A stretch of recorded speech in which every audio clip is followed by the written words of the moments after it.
Did you realize that the world is home to millions of amazing animals?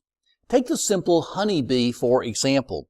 We'd probably say that honeybees are not particularly smart. They don't go to school or create universities or use computers. But they can do amazing things. A bee will visit up to 100 flowers on a collection trip. They can fly at 15 miles per hour for up to 6 miles at a time, and their wings beat at 11,000 times a minute. Their brain is only the size of a sesame seed, but it has an amazing ability to remember things. They make very complex calculations on direction and distance traveled, and they communicate these things to other bees by dancing. When a bee finds some attractive-looking flowers, it flies back to the hive and shows its fellow bees where to go by doing a dance, which positions the flower in relation to the sun and the hive. In addition, the honey that bees make is remarkable. It's very useful to us in a variety of ways. It helps with a sore throat. It's good for digestion, has a number of healthy enzymes and vitamins and minerals. And when eaten, it gives people a natural energy boost. In addition, it lasts a very long time. An explorer found a 2,000-year-old jar of honey in an Egyptian tomb and said it tasted delicious. In addition, bees build hives that are masterpieces of engineering. They are perfect hexagons, 6-sided honeycombs with every side fitting tightly against the other. It is a perfect structure. And without a constitution or a history of political thought, they organize themselves into an efficient, coordinated, and very productive society. So here's the question. How do the bees know how to do all of this? Did they figure this out on their own? Well, we don't think so. It's instinct. But think about that. Where do these instincts come from? Do bees know enough geometry to do distance and direction calculations? Did they build their wings themselves to such aerodynamic efficiency? Do they give each other dance lessons? Was there a bee chemist that designed the chemical composition of honey?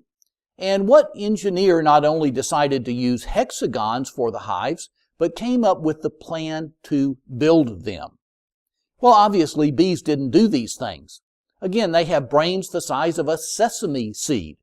It would take someone with brains, larger than ours to do some of these things, and so who did them? Well, there are really just only two good answers.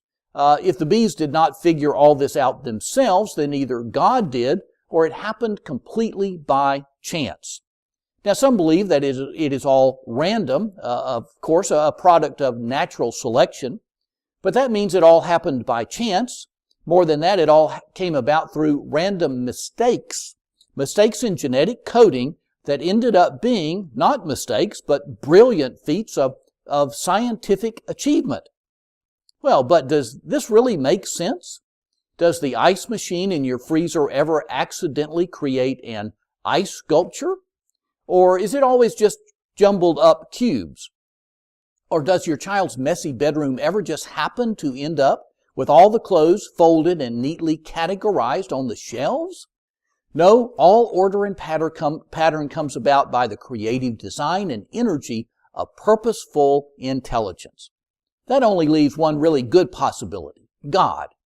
If honeybees did not do all of this, and if it didn't happen through random mistakes, then God did it as an act of His creative genius, His love, and His purposes for the world.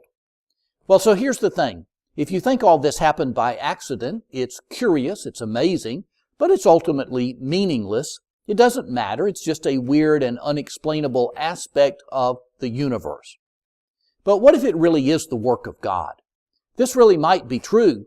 It makes so much sense that a loving, wise, creative God gave all this instinctual wisdom to honeybees, and maybe in part so they could make honey for us to eat. If this is the case, what a truly amazing God there is who did all of this out of His wisdom and goodness. So why not acknowledge the greatness and goodness and creativity of God?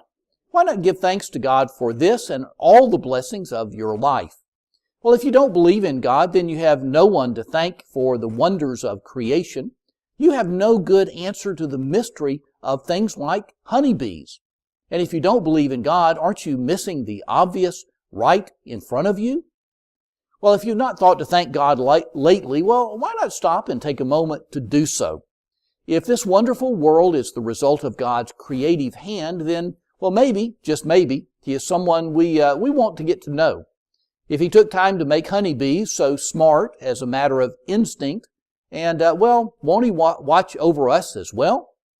Just something to think about. This is Robert Bowler Jr., and I will see you soon.